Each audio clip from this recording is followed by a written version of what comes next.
আসসালামু আলাইকুম বন্ধুরা, আপনারা দেখছেন সিঁদুরের মূল্য নাটকে ২২০তম এপিসোড।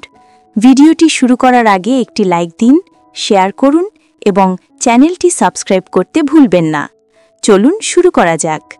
এপিসোডের শুরুতে আমরা দেখতে পাই অনু এসে মিস্ত্রি হাত ধরে ঠিক তখনই অর্জুন তীর হাতে নিয়ে বলে, সীতা ছেড়ে দাও রাবণ, না হলে তোমার আত্মাকে শরীর ছাড়তে হবে।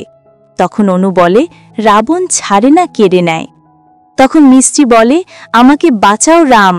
কিন্তু অর্জুনের হাতে যে তিতা থাকে সেটা কোনো নকল তীর নয়, সেটা হচ্ছে আসল তীর, যেটা কিছুক্ষণ আগে ও অনু সবার আড়ালে নকল তীর পাল্টে আসল তীর রাখে। তার ঠিক কিছুক্ষণ পরে মিস্ত্রি সেই তীর অর্জুনের হাতে দেয়।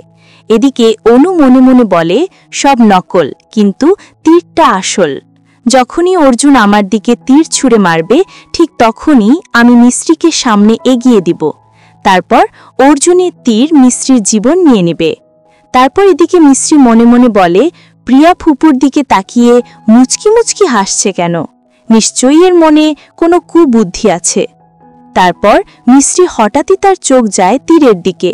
সে তীর দেখে বুঝতে পারে সেটা কোনো নকল তীর নয়, সেটা হচ্ছে আসল তীর। তারপর মিস্ত্রি মনে মনে বলে, অর্জুনের হাতে যেটা তীর ওটা আসল তীর, তার মানে প্রিয়া অর্জুনের হাতে আমাকে মারতে চায়। তারপর অর্জুন তীর ছুঁড়ে মারে, ঠিক তখনই মিস্ত্রি অনুর পায়ে পাড়া দেয়। অনু হেলে যায়। তারপর সেই তীর গিয়ে অনুর মাথার মুকুটের উপর লেগে মুকুট মাটির নিচে পড়ে যায়। সেই সাথে মুকুটের ভিতর একটা ওষুধের বোতল থাকায় সে বোতল গিয়ে ছোট দাদি পায়ের সামনে গিয়ে পড়ে। ছোট দাদি ওই ওষুধের বোতলটা হাতে তুলে নেয়। তখনই ছোট দাদি বলে, এটা তো অর্জুনের ওষুধ, তাই না দিদি? তখন ছোট দাদি বলে, অনু আমতা আমতা করতে থাকে। ঠিক তখনই বড় দাদি তাকে থমকিয়ে বলে, এই চুপ, মাথার মধ্যে বুদ্ধি লুকিয়ে তো চলতে পারিস না, মুকুটের মধ্যে ওষুধ লুকিয়ে চলিস। তারপর বড় দাদি অনুকে প্রশ্ন করে, এই আসল তীর কোথা থেকে আসলো? তুই তো জানিস, তুই জানতে আগে থেকে, তাই না? তখন বড় দাদি মিস্ত্রিকে উদ্দেশ্য করে বলে, বৌমা, আজ থেকে অর্জুনের ওষুধের দায়িত্ব তোমার। মিস্ত্রি বড় দাদির কথায় সায় জানিয়ে বলে, জি বড় দাদি। এই কথা বলে বড় দাদি সেখান থেকে চলে যায়। তারপর সেখান থেকে এক এক করে সবাই চলে যায়। তারপর আমরা সিন কার্ড হয়ে দেখতে পাই অর্জুন একটা বইয়ের মধ্যে মিস্ত্রির ছবি আঁকে। ঠিক তখনই মিস্ত্রির রুমে প্রবেশ করে আর অর্জুনকে ডাকে। অর্জুন মিস্ত্রির ছবিটি মিস্ত্রির সামনে ধরে। মিস্ত্রি অনেক খুশি হয়। তারপর মিস্ত্রি অর্জুনকে ওষুধ খাইয়ে দেয়। অর্জুন বলে, ওয়াহ, ওষুধের টেস্টও অনেক ভালো, কিন্তু অনু যখন খাওয়াতো তখন কেমন তেতো তেতো লাগতো। মিস্ত্রি মনে মনে বলে, অনু যখন তোমারে ওষুধ খাওয়াতো ওটা তো তোমার ওষুধই ছিল না। কিন্তু সে অর্জুনের সামনে কিছু বলে না। তারপর মিস্ত্রি বলে, আচ্ছা অর্জুন, এবার ঘুমিয়ে পড়ো কেমন, গুড নাইট। যেই মিস্ত্রি উঠে যায় ঠিক তখনই অর্জুন মিস্ত্রির শাড়ির আঁচল টেনে ধরে। মিস্ত্রি বলে, কি হয়েছে অর্জুন? অর্জুন বলে, আমার গল্প শোনা ছাড়া ঘুম আসবে না। তখন মিস্ত্রি বলে, তাহলে আমি দাদিমাকে ডেকে নেই। অর্জুন বলে, না, তুমি শোনাও। তারপর মিস্ত্রি অর্জুনকে শুইয়ে দিয়ে তার মাথায় হাত বুলিয়ে গল্প শোনাতে থাকে। ঠিক তখনই আড়াল থেকে কেউ একজন তাদের ছবি তুলে নেয়। তারপর আমরা সিন কার্ড হয়ে দেখতে পাই সকালে বড় দাদির ছবি সবাইকে দেখাচ্ছে, আর আসফিন বলছেন, হাহ কিউট। তখনই মিস্ত্রি সেখানে আসে। তখন আসফিন মিস্ত্রিকে বলে, ভাবি দেখ তো, এই ছবিটা অনেক সুন্দর, তাই না? মিস্ত্রি তখন ফোনের স্ক্রিনের দিকে তাকিয়ে দেখে কাল রাতের তার আর অর্জুনের ছবি। আসফিন মজা করে বলে, আমি ভাবছি সোশ্যাল মিডিয়ায় এই ছবিটা ছেড়ে দেই। তারপর মিস্ত্রি অনেক লজ্জা পায়। মিস্ত্রি বলে, মা, এই ফটো কে? তখন আসফিন বলে, ভাবি, বড় দাদি। মিস্ত্রি বলে, বড় দাদি আপনি? বড় দাদি বলে, বয়স হয়েছে, সারা রাত ঘুম আসে না, তারপর এমনি হাঁটছিলাম, হাঁটতে হাঁটতে তোমাদেরকে এই অবস্থায় দেখি, তারপর একটা ছবি তুলে নেই। তারপর ঠিক তখনই ছোট দাদি সেখানে আসে আর বড় দাদি সেই ছবিটি ছোট দাদিকে দেখিয়ে বলে, এই দেখ কি সুন্দর লাগছে। ছোট দাদি ফোনের স্ক্রিনের দিকে তাকিয়ে দেখে অর্জুনের মিস্ত্রির ছবি। বড় দাদি আবার বলে, কি সুন্দর, তাই না? কিন্তু ছোট দাদির মুখ দেখে বোঝা যায় সে একদম খুশি নয়। তারপর বড় দাদি যেই না তার হাত থেকে মোবাইলটা নিতে যাবে অমনি অনু শয়তানি করে ফুপুকে সামনের দিকে ধাক্কা দেয়। অমনি তাদের হাত থেকে মোবাইলটা পড়ে গিয়ে একদম ভেঙে যায়।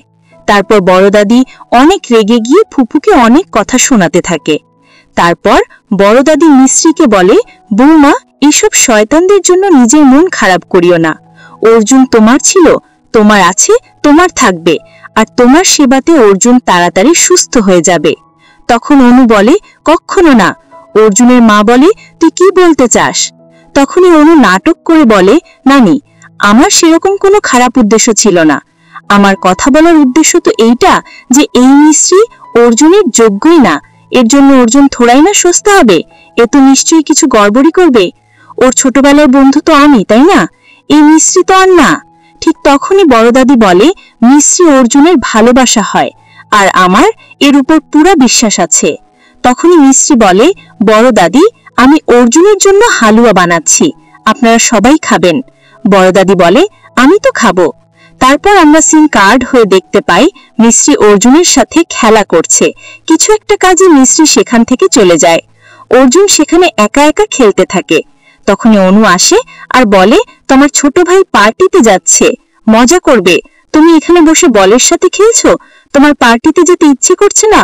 অর্জুন বলে, আমিও পার্টিতে যেতে চাই। তখন অনু বলে, তুমি যেতে চাও? তাহলে চলো, আমি তোমাকে রেডি করিয়ে দেই।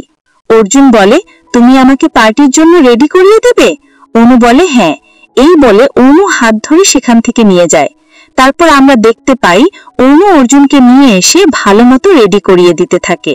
তারপর মিশ্রি সেখানে এসে দেখে অর্জুন কোথাও নেই। অনু সেখানে বসে বই পড়ছে। মিশ্রি অনুকে জিজ্ঞেস করে, তুমি অর্জুনকে কোথাও দেখেছো? অনু বলে, হ্যাঁ দেখেছি তো। এই বলে মজা করতে থাকে। মিশ্রি রেগে গিয়ে বলে, বেশি চালাকি আমার সাথে করবি না। অনু চিৎকার করে বলে, তো? ঠিক তখনই মিশ্রি হাতে থাকা জুসটা অনুর মুখে ছুঁড়ে মারে। অনু রেগে চিৎকার করে বলে, মিশ্রি। মিশ্রি মজা করে তার সাথে বলে, এ মা, আমি তো ভেবেছিলাম জুস খাওয়ার জন্য হা মেলেছিস। তারপর অনু সেখান থেকে চলে যায় আর মিশ্রি অর্জুনকে খুঁজতে থাকে। অন্যদিকে আমরা দেখতে পাই আসফিনের বন্ধুরা রুমে এসে দেখতে পাই অর্জুন মুখে মাস্ক পরে দাঁড়িয়ে আছে। কিন্তু আসফিনের বন্ধুরা চিনতে পারে না ওরা আসফিন ভেবে তাকে সেখান থেকে টেনে নিয়ে যায়। তো বন্ধুরা, আজকের পর্ব এখানে সমাপ্তি হয়। ভিডিওটি ভালো লাগলে একটি লাইক দিন, শেয়ার করুন এবং চ্যানেলটি সাবস্ক্রাইব করতে ভুলবেন না। আল্লাহ হাফেজ।